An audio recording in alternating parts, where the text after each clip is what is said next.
Vous savez, comme je le dis toujours, le défaut inimaginable de l'accoutumance, c'est qu'on peut passer devant des trésors et on ne les voit pas. C'est ici que l'étude du texte biblique est intéressante. L'opinion courante veut que la Bible, que les croyants appelaient l'Écriture, parle surtout de l'Antiquité et contienne des préceptes spirituels et moraux plutôt dépassés. Et pour l'homme de la rue, c'est juste un livre de religion qui n'a rien à voir avec l'actualité mondiale. Grave erreur. On a des exemples? Absolument. Et c'est le cœur de notre enquête. Vous m'avez partagé qu'il y avait des prophéties très étonnantes dans la Bible. Par exemple, il y a plus de 2000 ans, déjà, on aurait annoncé la télévision et même l'aviation. C'est vrai? Voilà. Alors, nous sommes à la télévision et n'importe qui peut constater cela. Dans le chapitre 11 du livre de l'Apocalypse, précisément, il est question de deux personnages qui seront à Jérusalem et le texte précise que de toute la terre, on pourra les voir. Ce texte est tellement surprenant qu'au XIXe siècle, un champion de l'Union rationaliste est venu faire une tournée de conférences en Suisse et c'était un de ses arguments majeurs, c'était de dire, mais voyez, il est ridicule de croire en la Bible parce qu'elle dit qu'un jour on verra sur toute la terre ce qui se passe à Jérusalem. Il faudrait avoir de longs yeux, disait l'orateur. Tout le monde riait. En attendant, aujourd'hui, vous et moi et tous ceux qui nous voient en ce moment, ils ont les longs yeux, n'est-ce pas? Et nous, on veut maintenant prendre le point de vue du l'athée, du laïc, la personne qui ne croit pas que cela est vrai. On veut une démonstration. Voilà un texte qui était incompréhensible encore au XIXe siècle et qui est une réalité pour chacun de nous maintenant et qui s'est vérifié rigoureusement exact. Il y a une différence d'être un croyant et un sachant. Le croyant, il se dit, j'ai un cactus dans l'armoire. T'es allé voir, tu sais pas? Peut-être oui, peut-être non. Le sachant, il ouvre l'armoire, il voit où il y en a, où il n'y en a pas. Il n'y a plus de point d'interrogation. Il y a une connaissance, il y a une certitude. Une croyance qui n'est pas basée sur un savoir est dangereuse. Peut-être que tu te trompes. Mais juste pour donner une idée, laissez-moi citer d'abord une annonce prophétique qui tient dans la Bible en une phrase. On sait que les peuples de l'Antiquité utilisaient déjà la monnaie, comme le sesterce ou le drachme, pour faire leurs courses au marché ou payer les ouvriers. Et ça fonctionnait très bien. L'argent était juste un instrument pratique pour les échanges. Or, il y a un texte prophétique plutôt incroyable dans l'Apocalypse qui défie vraiment la raison. Ce très vieux texte a annoncé que les échanges commerciaux allaient un jour tenir une place centrale et que le contrôle du commerce allait mener l'humanité à accepter un contrôle absolu.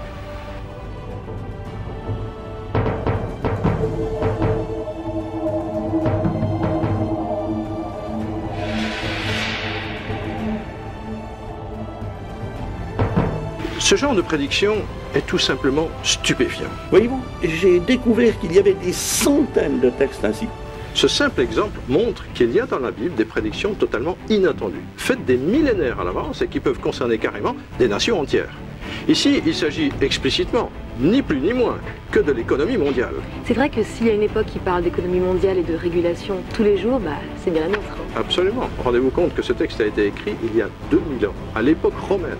Ça devait paraître du délire total à ceux qui le lisaient. Pourtant, c'est écrit. Aujourd'hui, on a la crise de la dette, des problèmes de parité monétaire, le capitalisme financier qui apparaît comme une sorte de monstre que nos dirigeants essaient de dompter. C'est vrai qu'à l'époque romaine, c'était complètement incompréhensible. Et notez qu'aucun autre écrit au monde, en dehors de la Bible, n'a fait ce genre de prédiction.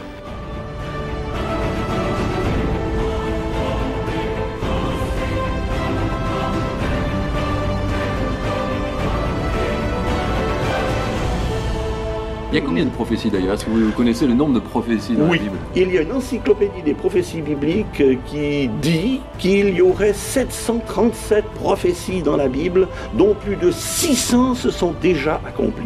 Ce que la Bible nous présente est tout à fait singulier. D'une part parce que le prophète semble être quelqu'un de marginal en général, puisqu'il ne va pas dans le sens du politiquement correct. Et d'autre part, les propos d'un prophète, aussi excités paraissent-ils, ne sont jamais gratuits. Ils ont pour fondement cette alliance que Dieu a conclue avec son peuple. Alors voyez-vous, pour que 16 prophéties s'accomplissent, par simplement le fait du hasard, un calcul des probabilités, c'est une chance sur 10 suivie de 45 zéros.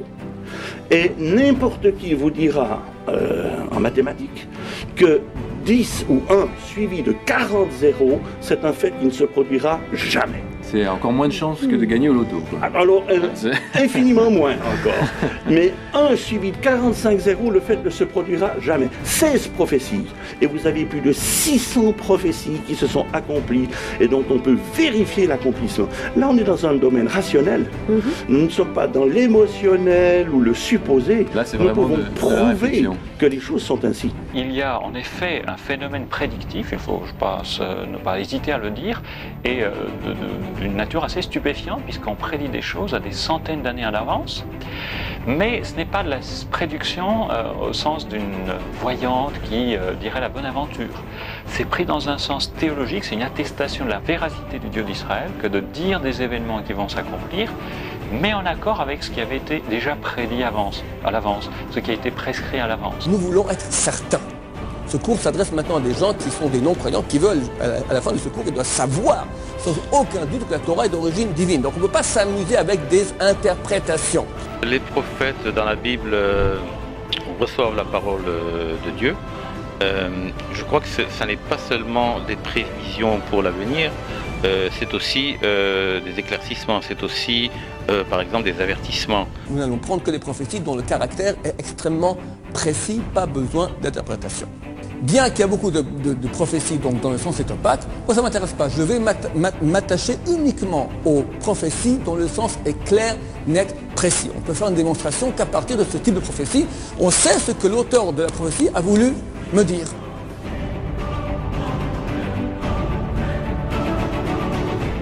Sachez que tous les archéologues historiens s'accordent pour dire que la Torah aurait été achevée au moins 500 ans avant l'ère chrétienne. Nous, on va prendre comme date une date ultérieure, la date de moins 300. Pourquoi? Parce qu'en cette date aura lieu la première traduction de la Torah dans une langue étrangère. Le roi Ptolémée va contraindre 72 sages juifs de traduire la Torah en grec, ce sera la traduction de Septante. Première fois que la Torah est traduite dans une langue étrangère. Dès ce jour, il y a des copies de la Torah des Juifs en grec dans toutes les grandes capitales de l'Empire grec. Donc il y en a c'était fait à Alexandrie, là-bas a eu lieu la traduction. Alexandrie, il y en a à Athènes, il y en a à Antioche, il y en a à Amman, il y en a dans le monde entier. Dans toutes les bibliothèques et dans toutes les grandes capitales de l'Empire grec, il y avait des livres, il y avait des bibliothèques. Il y a un exemplaire de la Torah des Juifs en grec. Ça signifie que si quelqu'un maintenant à Jérusalem veut aller modifier le texte de la Torah, rajouter un point supplémentaire, il doit aller dans toutes les bibliothèques du monde, ce qui n'est pas concevable. Donc nous sommes certains que la Torah que nous possédons aujourd'hui n'a pas été modifiée au moins depuis 2300 ans.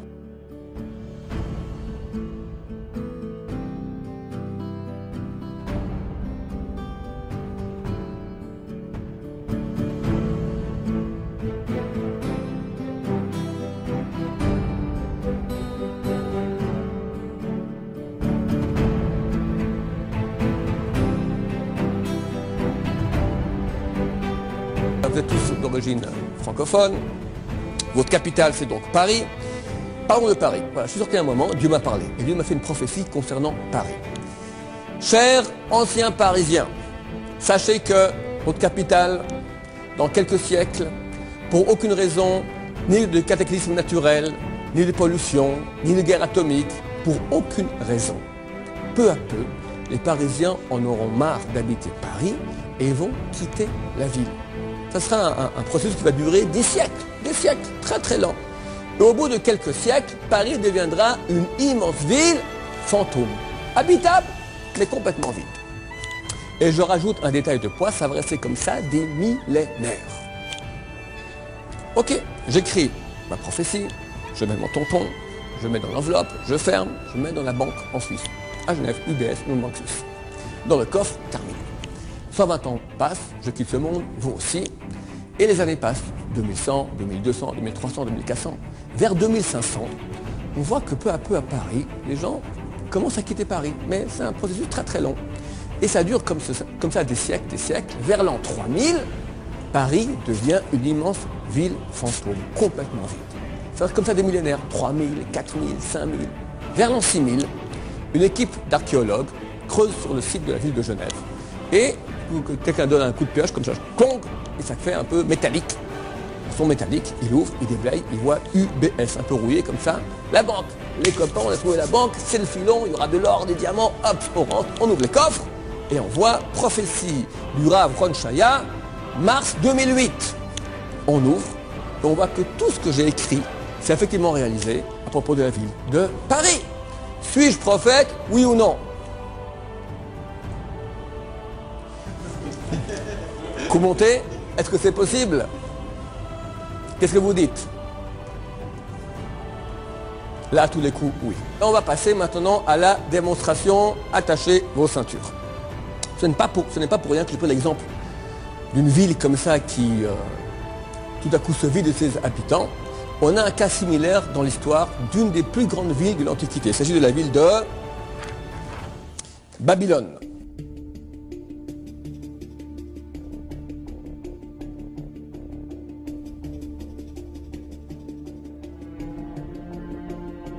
La muraille qui entourait la ville faisait plus de 20 mètres d'épaisseur et consistait en un double rempart.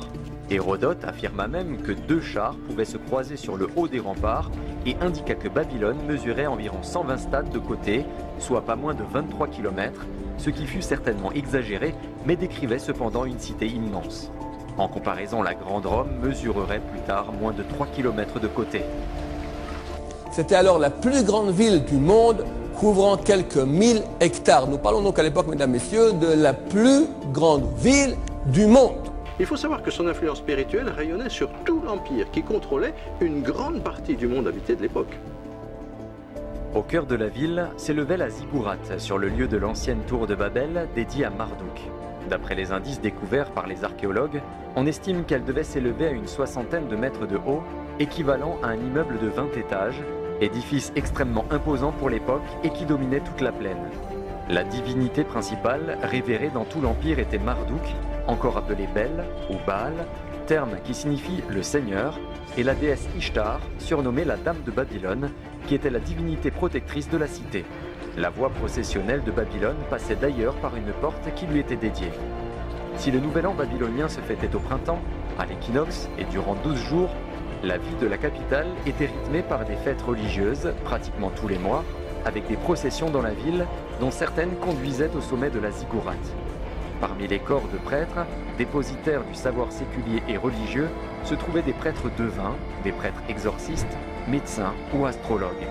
Cette fameuse ziggourate, cœur de la vie babylonienne et dédiée à Marduk, était considérée comme le centre du monde, point de communication occulte entre le ciel et la terre. La vie quotidienne de Babylone était totalement imprégnée de rites magiques, envoûtements et désenvoûtements, malédictions, sorcellerie et innombrables pratiques occultes en droite ligne de l'ancienne Babel. Au palais, la salle du trône comportait 8 étages, un faste incroyable, 25 siècles en arrière. Babylone fut d'une puissance telle qu'elle était devenue totalement imprenable.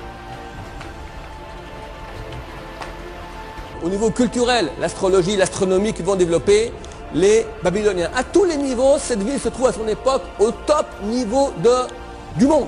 C'est la grande mégapolis, la capitale la plus importante de l'Antiquité. Les anciens citaient d'ailleurs ces fameux jardins suspendus comme une des 7 merveilles du monde. À ce même moment, viendront 2 des plus grands prophètes juifs, Isaïe et Jérémie, et qui vont faire une prophétie qui pour l'époque est absolument démentielle. C'est alors qu'Ésaïe fit une prédiction totalement stupéfiante. Il déclara que Babylone viendrait châtier les tribus restantes d'Israël et que Babylone serait à son tour un jour abaissée et même complètement détruite et abandonnée à un point inimaginable. Isaïe chapitre 14. Et Babylone, la perle des royaumes, la gloire, l'orgueil des Chaldéens, sera comme Sodome et Gomorrhe bouleversée par l'Éternel. Elle ne sera plus jamais habitée. Elle ne servira plus de résidence jusqu'à la fin des générations. Le même scénario que j'ai dit auparavant à propos de Paris, le voici ici prophétisé il y a 2600 ans à propos de Babylone. Et Babylone, la perle des royaumes, le superbe joyau des Chaldéens, sera comme Sodome et Gomorrhe, dévastée par Dieu. Elle ne sera plus jamais habitée ni peuplée, de génération en génération. Ce sera le repère des bêtes du désert. L'oracle prononcé contre Babylone semble impossible.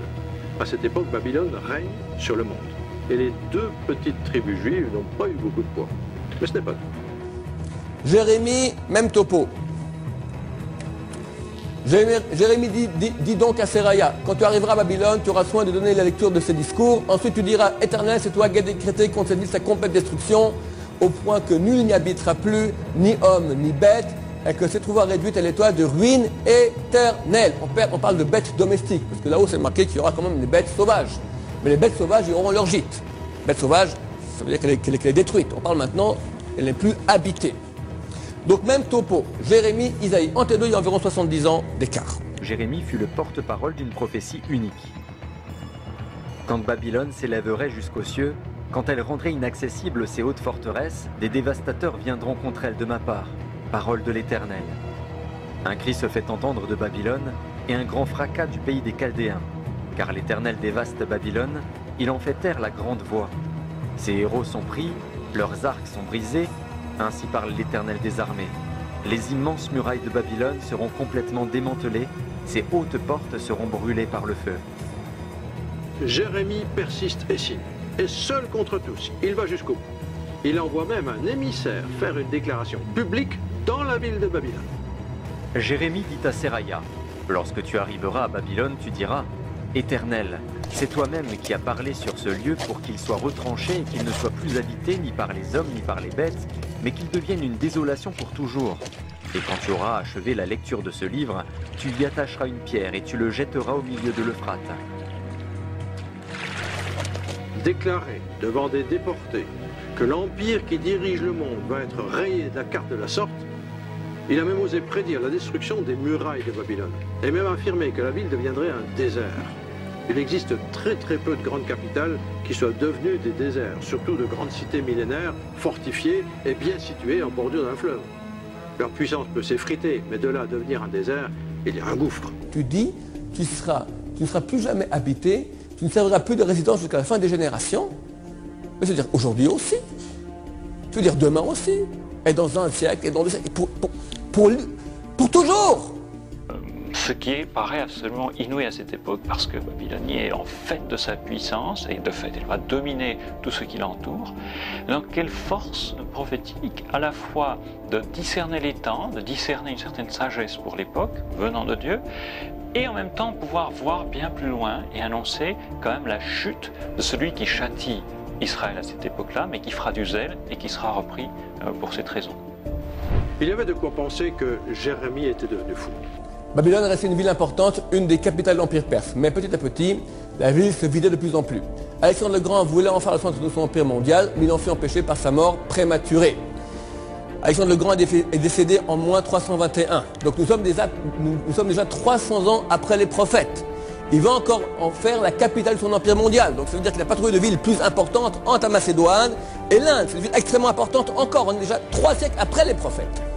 Et Babylone finit par disparaître de la scène. Elle fut réduite en décombres et resta dans cette situation jusqu'à notre époque en témoignage constant de la vérité des prédictions des prophètes hébreux. Un tribunal biblique sur le thème Babylone. Babylone, c'est une ville qui a été la capitale de nombreux royaumes entre le second et le premier millénaire avant l'ère vulgaire, n'est plus aujourd'hui que ruine. Il n'en reste qu'un champ désolé qui s'étend sur les rives de l'Euphrate, à l'est, à 34 km du sud de Bagdad. Ce sont encore des auteurs juifs. Voyons ici une source non juive. Encyclopédie Universalis, Corpus 3, Babylone, page 171. Alexandre le Grand, qui s'est emparé de la ville en moins 323, décide d'y installer la capitale de son empire et il meurt en moins 321. La domination des nouveaux venus, les textes économiques se raréfient, manifestant l'aggravation du déclin de la cité sur ce plan. Le sable, la poussière de briques s'accumule sur les ruines de la ville qui avait conservé, fait diffuser l'héritage culturel de Sumer, qui avait perfectionné la divination et l'astrologie que les Chaldéens devaient répandre dans le monde méditerranéen à la fin du premier millénaire avant JC. Alors commence, regardez Encyclopédie Universalis comme ils écrivent. Alors commence pour Babylone la désolation annoncée par les prophètes juifs qui ne voulaient connaître de la grande ville que les massacres et les déportations de l'époque de Nabuchodonosor. Au cours des siècles, le déclin de la grande cité se poursuivit. Les ruines des bâtiments abandonnés furent utilisées pour les constructions des cités environnantes. Plusieurs tremblements de terre secouèrent la ville et chaque année, pendant 2 mois, les crues de l'Euphrate recouvrirent le sol, suivis par les ardeurs du soleil qui dessécha tout, effrita les constructions et participa au lent travail de destruction totale.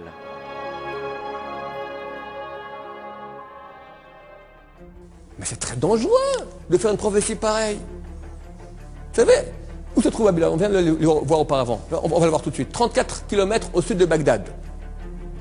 Qui est à Bagdad? Aujourd'hui, Américains, bientôt Iraniens, il y a quelque temps, Saddam Hussein. C'est pas tous des gens qui nous aiment. Américains, ça va, c'est moins des ennemis. Mais facilement quelqu'un, regarde Saddam Hussein il y a quelques années, il nous envoie des scuds sur la tête. Chaque scud coûte des millions. Un petit téléphone à Saddam, Saddam écoute. La force des Juifs, c'est leur Torah. C'est marqué dans le Torah que jamais Babylone sera reconstruite, jamais plus habitée. C'est pas compliqué. Tu as des milliers de prisonniers dans tes prisons. Prends 1000 prisonniers, 10 bus, 100 personnes par bus, tu les amènes sur le site de Babylone. Tu mets des tentes. Tu as 1000 personnes qui habitent Babylone, ça veut dire qu'elle est habitée. Du jour au lendemain, si des gens vont habiter Babylone, qu'est-ce qui se passe?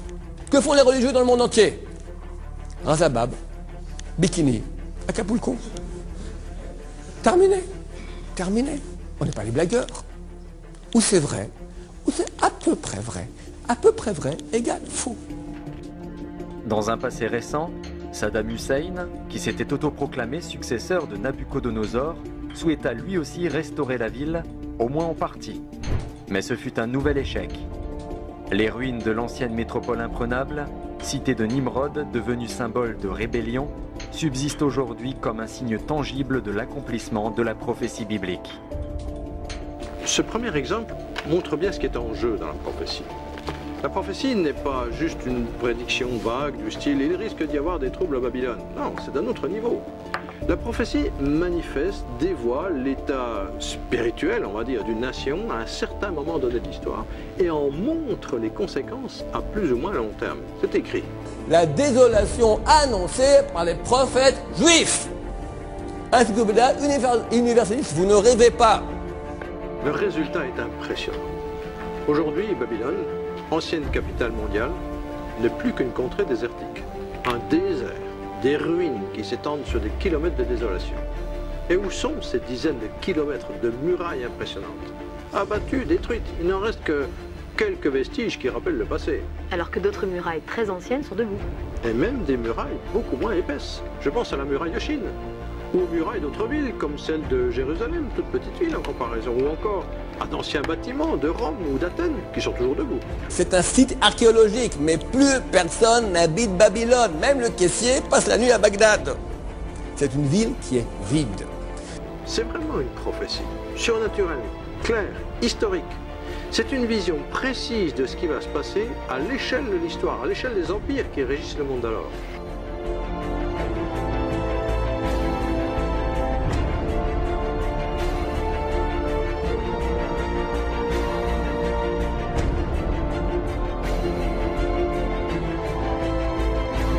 Il est impossible, un être humain ne peut pas savoir à 100%. T'as une chance, bien sûr, au bout de probabilité, t'as une chance sur 1000, on va dire.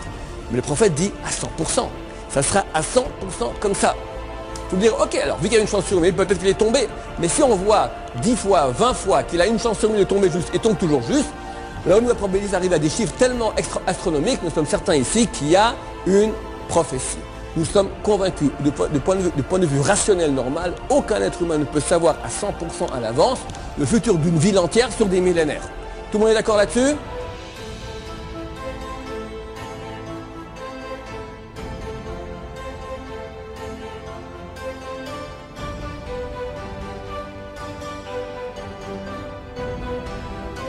Remontons à nouveau le cours de l'histoire et intéressons-nous à une autre prophétie vraiment extraordinaire.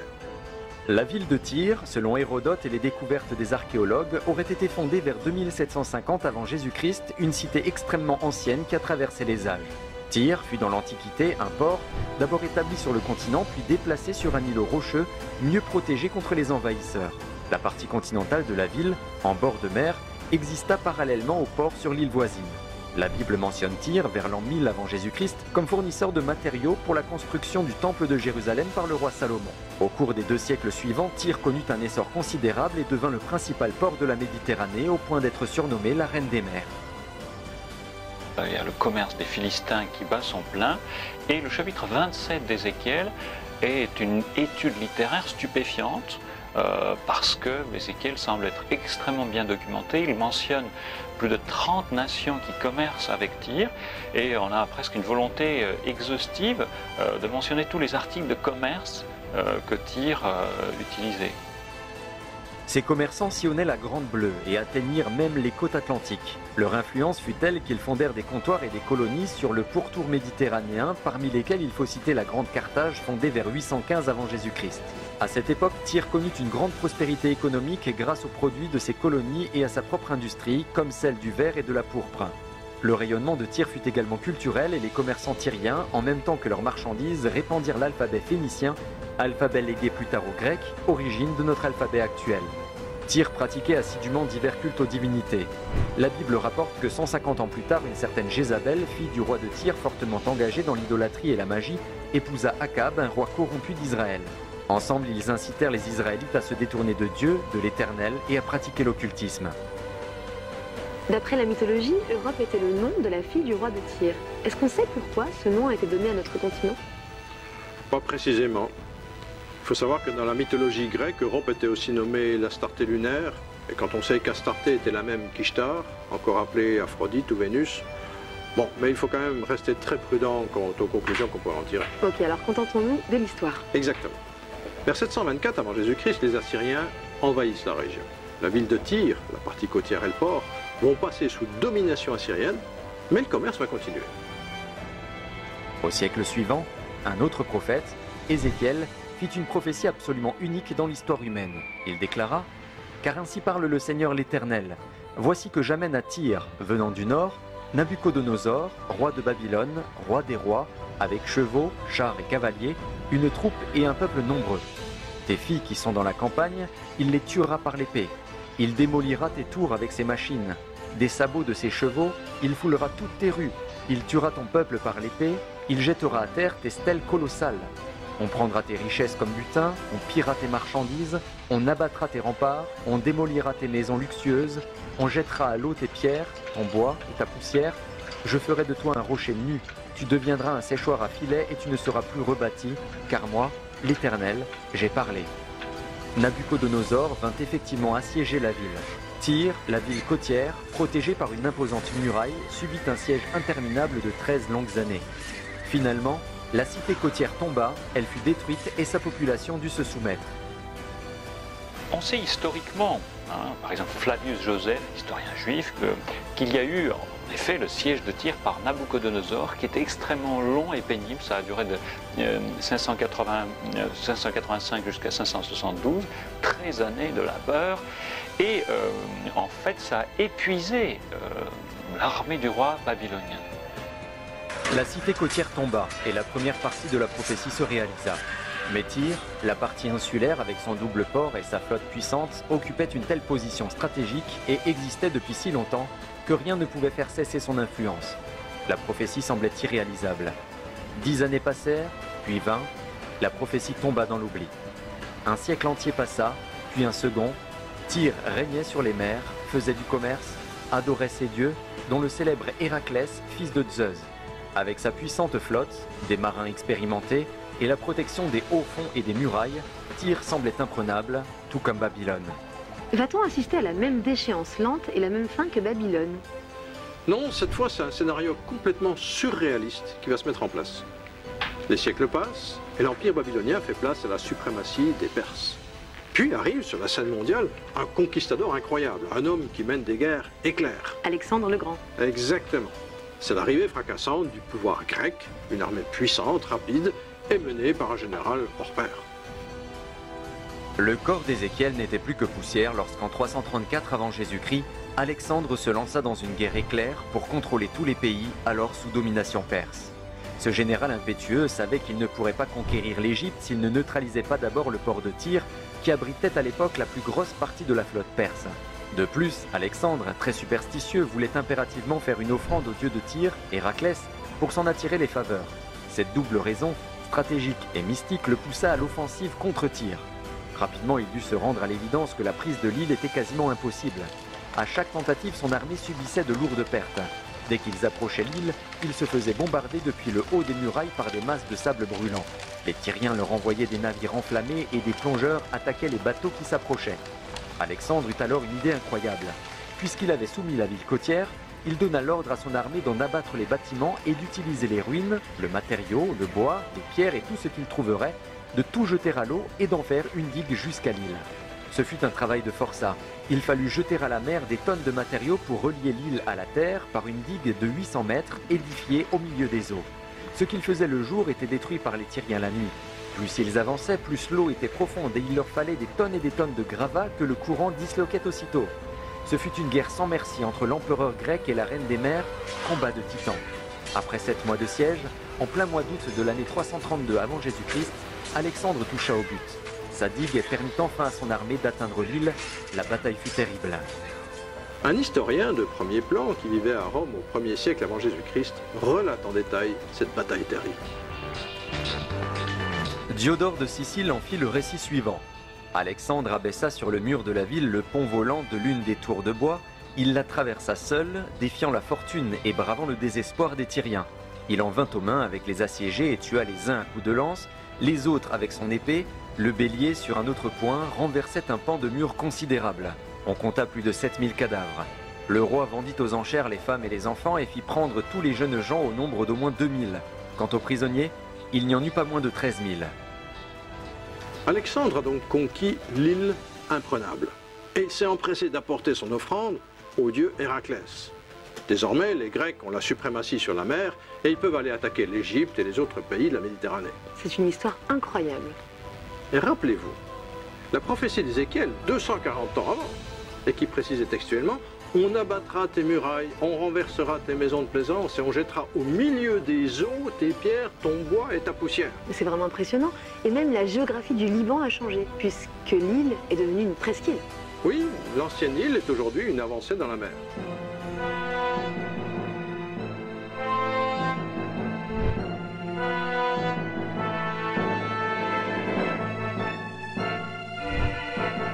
Mais avant d'en arriver à l'autre grand point important, juste en passant un détail de langage.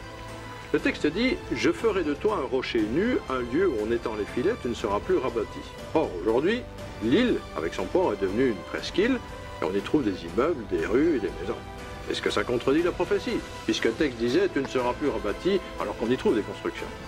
En fait, ce que la prophétie annonçait, c'était que le grand port qui dominait la Méditerranée allait totalement et définitivement disparaître. Et curieusement, bien que l'emplacement ait été idéal pour un port pendant des millénaires, la Grande Tyre n'a plus jamais été rebâtie. Et tout son trafic international a réellement disparu. Ce qui me frappe, c'est qu'on est dans le surnaturel et en même temps dans l'histoire. Il y a d'ailleurs un autre prophète, Zacharie, qui lui a vécu la première attaque, celle de Nabuchodonosor sur la ville côtière. Ah oui, c'est intéressant, que dit-il? Puisqu'à son époque, Tyr avait déjà subi l'attaque de Nabuchodonosor, il aurait pu passer à autre chose. Mais pas du tout. Il a même confirmé que pour Tyr, ce n'était pas fini. En 520 avant Jésus-Christ, il prophétise lui aussi que la ville doit être jetée dans la mer.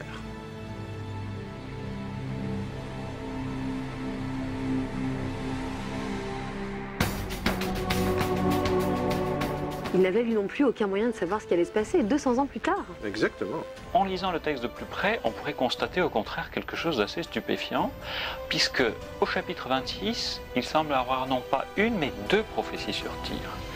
D'abord, on nous mentionne donc le roi de Babylone qui va prendre Tyr, qui va en effet conquérir la ville, qui va entrer là-dedans. Mais ensuite, à partir du verset 12, l'interlocuteur change, ou plutôt la personne change, puisqu'on est au pluriel, une sorte d'indéfini. On dit on pillera tes richesses et on fera de toi un rocher nu, on jettera ta poussière au milieu d'eau. Alors que la première partie du texte mentionne nommément Nabuchodonosor et annonce qu'il va attaquer Tyr, la seconde partie utilise curieusement une autre forme verbale, forme indéfinie indiquée en hébreu par des verbes au pluriel. Cette deuxième moitié de la prophétie ne fait plus aucune mention du souverain babylonien, mais juste d'une autre puissance conquérante qui va détruire la ville en la jetant à la mer. Si Ézéchiel pouvait éventuellement imaginer une attaque de Tyr par les Babyloniens, il lui était cependant totalement impossible de prévoir le scénario d'un autre assaillant qui allait inventer un tel plan unique dans l'histoire humaine.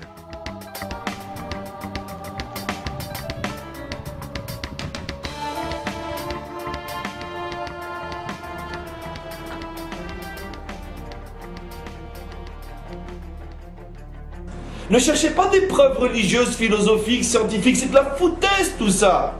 Rapportez 30 versets et dis-lui, voilà, débrouille-toi avec maintenant, reviens voir dans quelques jours. Et si tu as affaire à quelqu'un d'honnête, c'est sûr qu'il va dire, vous avez raison. Et si tu as affaire à quelqu'un de malhonnête, de toute façon, quoi que tu lui dises, il n'acceptera pas. Donc au lieu de perdre ton temps à des démonstrations mystiques et tout ce que tu veux, ou scientifiques, selon le tempérament de celui que tu as en face de toi, traduis-lui ce texte s'il ne le comprend pas en hébreu, et tu lui diras, viens me revoir dans une semaine. Et là tu vois tout de suite, homme honnête, j'ai tout compris, homme malhonnête, rien n'y fera. En tout cas pour l'instant, parce que personne n'est perdu à long terme.